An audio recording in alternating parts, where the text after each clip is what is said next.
Hello guys, welcome back to my YouTube channel ALB Anis Official.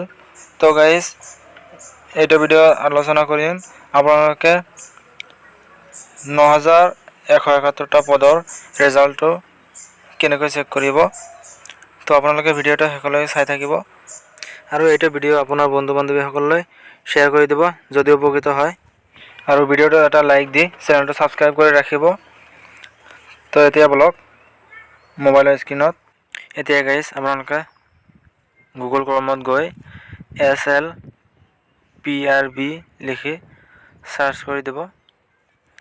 Search কৰি দিয়াৰ পিছত এনেকুৱা এখন পেজ খোল খাই যাব। এইটো হল SLPRB অফিচিয়েল ওয়েবসাইট। ইয়াত তললৈ স্ক্ৰল কৰিলে আপোনালোকে দেখা পাইছে ইয়াত ৰিজাল্ট পৰ্টেল। আপোনালোকে ৰিজাল্ট পৰ্টেলত ক্লিক কৰিব। যেতিয়া আপোনালোকৰ ৰিজাল্ট আহিব তেতিয়া এনেকুৱা লেখা থাকিব চেক ইয়ৰ ৰিজাল্ট। এইটো হল পুৰণা ৰিজাল্টৰ। ইয়াত চাব পাৰিছে 705টা আৰু 1429টা আৰু আজি ৰিজাল্ট অহাৰ পিছত আপোনালোকৰ থাকিব 9171টা।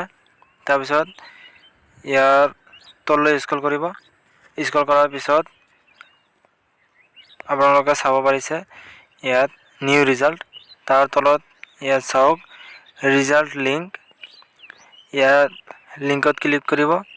ক্লিক কৰাৰ পিছত আপোনালোকে আৰু এটা পেজত গুচি যাব।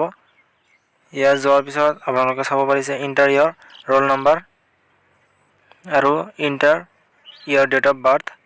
ইয়াত আপোনালোকৰ ৰোল নাম্বাৰ আৰু ডেট অফ বাৰ্থ লিখি সাবমিট কৰি দিব।